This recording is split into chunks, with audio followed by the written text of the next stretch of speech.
What is going on, guys? It is Brett. I have a little bit of a cough today, but we are going to try and power through this video. The thing is, right now, guys, we're about to have a huge snowstorm here in West Virginia, so it doesn't look like there's going to be a show today, but there are some topics that I wanted to cover, stuff that I thought was just a little bit too interesting to ignore, and one of these here was the discussion of therapy in Hollywood, which is obviously a very big one for people in the industry, and for those of us that critique the industry, you know, we are pretty quick usually to judge the average actor or actress on what they have to say, but I do think it's fair to be critical of the things that they do talk about and then also give them credit where credit is due. I think there are some points here by Ariana Grande that are not actually too far off when it comes to young performers, but I think that their conclusion as to what they actually want to do or how they want to fix it perhaps is misguided, not perhaps out of malice, but just something that they don't really understand about the human condition. So let's go through this. It says Ariana Grande says studios and labels need to offer weekly therapy and contracts to young stars. That should be non-negotiable. That's her quote. So look, at least she's talking about kids, and I get it. One of the things is, as we learn more and more about Hollywood over the years, what we want is to protect these young stars who come up in the industry, because we've seen all of the awful stuff that has happened to so many young child actors, and it's very easy to want to put that off on something like therapy, when I think most of the time, and I think my general conclusion at the end is that therapy, much like an intimacy coordinator, is a band-aid, and it's a bit of a cover for the studios. You know, it's basically an HR representative designed to absolve them of any liability that may come their way when these stars break, which is always a tragic situation. So this is her quote. She was on Mark Maron's WTF podcast. She says, "I was 19 when all of that nonsense started happening to me, and it's just a crazy piece of the puzzle," she said. "It's something you work so hard to try and understand, and it will never make sense to me. I just love art, and that's all I care about, so it's just weird that's a part of it. It's starting when you're so young with my body, or rumors about my relationships, or about my team, or about my mom, or about people I love. There was just no limit." So she's talking about the circumstances that lead someone down a negative path. You know, when you become a famed child star, the amount of pressure you're under is immense. One of the things she didn't really mention excuse me, was that a lot of the times you're the breadwinner for your whole family. You're responsible for a whole bunch of other people, and that is a tremendous amount of pressure to put on a child when they've got so many people counting on them, and the roles are reversed, and the parents, in a lot of ways, you know, they might be their manager, but how can you expect someone to have your own child's best interest at heart when so many people in your family are going to be affected by that? And there have been endless examples of parents who have taken advantage of their children, and it's one of the saddest things you can ever see. She said the situation was impossible to navigate, and that's why she chose to speak up about the topic whenever she gets the chance. She is particularly passionate about therapy and told Maron that she thinks it should be built into the contract of every young star. "It's so important that these record labels, these studios, these TV studios, and these big production companies make it a part of the contract where you sign on to do, when you sign on to do something that is going to change your life in a way that, on that scale, you need a therapist to be seeing several times a week." Okay. Okay.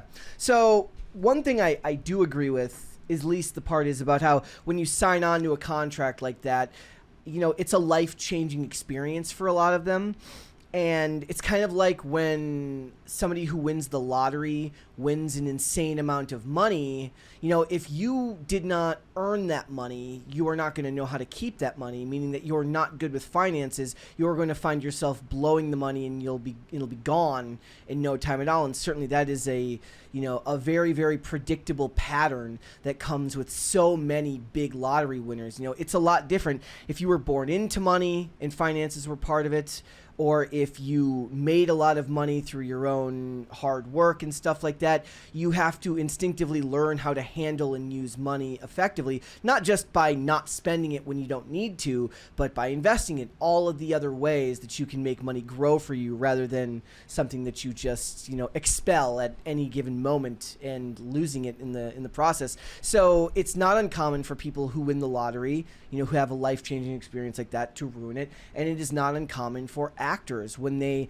hit a life-changing period of time, early on in their career. That doesn't just have to be kids either. That can be just young actors, young adult actors who strike it rich really early and then realize that, wow, I have more expenditures than I thought. I've got to pay a manager, I've got to pay an agent, I've got to pay all these people. You've got a crew. I remember Taraji P. Henson, who we've critiqued on here from time to time because of a lot of times their comments about money. When you got a net worth that's listed on the internet, it can sometimes come off as tone deaf to talk about your money troubles. But what she was talking about was all of the expenditures. It's the agent, it's the manager, it's the hairstylist, it's all of these people that they end up hiring. And for the rest of us, for the plebs, that doesn't really make a lot of sense because it's so far outside of our normal everyday experience. But I don't think that she's necessarily making the best idea to say that you should therapize children multiple times a week just from the start. You would have, you're telling me that is the first thing that you go to. Now, if we want to talk about the idea of catching up and doing weekly check-ins, that's one thing. Or if you want to talk about, keeping a close contact with the family so that the family, the actor, an advocate, whoever, they can all check in and make sure that everything is going well. But the thing is, again, this is all a Band-Aid for the studio. Any therapy that they assign you is going to be their job of checking a box to make sure that their liability is limited. And on its face, I tend to be one of those people where I think in the pragmatic, and pragmatically, if the therapy helps and it limits their liability, I would say maybe they should focus on the fact that the therapy helps. But we know and we understand that, it's not always going to work out that way. And the studios don't have your best interest at heart. The best thing that you can do as the parent of a young performer or as a young performer that's, in their late teens, an adult in early 20s, is to focus on bettering yourself. And whether that's through some type of therapy, that's one way. Whether it's balancing your life with other things that matter to you to keep you grounded, that's another way. But keeping these studios from being predatory is almost a fool's errand, so it seems crazy to think about. But to start a child in therapy for something good just seems counterintuitive to me. I know that the idea would be that you're introducing the concept of problems there when there may not be any yet, and it becomes a self-fulfilling prophecy that then ends up becoming true, and we say, hey, look, the therapy caused it. Well, we don't know that. She goes on. When these people are cast in these life-changing roles, or when they get that record deal, when they get that moment that should be non-negotiable in the contract, she says, because to be an artist, you are a vulnerable person with your heart on your sleeve, so the same person who is meant to do art is the exact same person who is not meant to deal with that shit. That is 110% true. That is 110% true. And what's funny about it is this has become a gendered issue in Hollywood. So one of the things is that male actors on whole, you'll get the endless stories about male actors being paid more than female actors.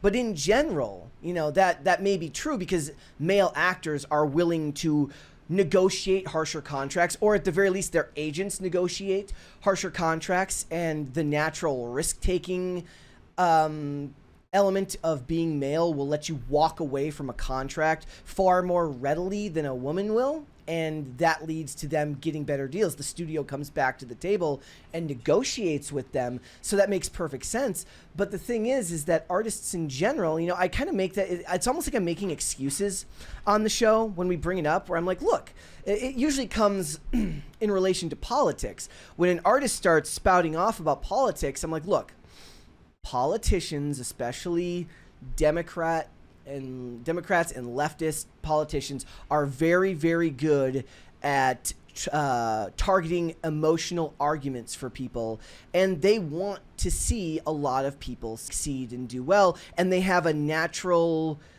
out-group bias in the sense that they feel, in a lot of ways, and this is just my opinion, I think that a lot of them, they feel guilty about their success, so they love the idea of lifting up those that are beneath them, but that tends to fall on Democrat lines, which is, of course, it's women, it's marginalized groups, not realizing that to an actor, to somebody who's especially a successful actor, everyone is pretty much somebody who's a marginalized group comparatively. There's somebody who is not as successful as them, but it tends to work for them to make those arguments for Democrats and leftist causes, because those emotional arguments that work from politicians are exactly the reason why they are able to emote and connect with characters, because they're emotional people. You hear about the way actors are drained after performances and things like that. It's not hard to believe that somebody who puts themselves out there emotionally would fall prey to manipulative political tactics, nor would it be hard to believe that they would be liable to be kind of wrecked emotionally from what they do. But if we're talking the adults, I don't believe, at least in my opinion, that it is the studio's job to get you help. I believe that that is a form of learned helplessness that actually makes the average everyday person who, at the very least, if they do go to therapy, they have their own insurance or they're paying for it out of pocket, it is going to make a certain segment of the population look at you with a little bit of disdain, because they're like, look, it's my responsibility to take care of myself. It's my responsibility to take care of the ones I loved. And if that means therapy, that's my job to go and fix it. And that type of argument that the business, that the corporation should be the one providing it to you, isn't going to resonate with the everyday American. At least I don't believe that it was. She says that she added that she about her own therapist. She says, "I love her so much. We do great work." I wonder if that is a form of over-connection that might be hesitant, but I would be interested to know what you guys think about this. For me, when it comes to young actors, when it comes to kids, we should be doing everything in our power, if we must have kids acting in Hollywood, in a place where we know so much evil stuff goes on all the time. If we must, there must be safeguards put in place. I tend to feel like that law should come first for that, because protecting the kids shouldn't just be about subjecting them to a bunch of stuff that requires them to have therapy and then giving it to them. It should be about protecting them from the need to have therapy at all in the first place. When it comes to adults, I believe the problem is we do not want to believe in learned helplessness. We do not want to support the idea of people that are saying, look, I'm making all of this money and I believe this multi-billion-dollar studio should be responsible for my mental health. No, you work on a case-by-case basis. You're a contractor, essentially. You go to work, you do your job. If you feel that the stresses of that job are difficult to cope with, it is your job as an adult to handle it. I would be interested to know down below, guys, what do you think about it? Do you think that she is right? I think that she's on the cusp of something correct here, but I think on the whole, we need to protect kids in more ways than just therapy, and adults need to be willing to take responsibility for their own health, their own well-being. Looking forward to what you have to say. Talk to you soon, guys. More videos coming soon. Thanks for watching. Listen to full episodes of Pop Culture Crisis on Spotify. Keep up with us on social media and make sure you subscribe and ring that bell so you never miss the show. Bye, guys.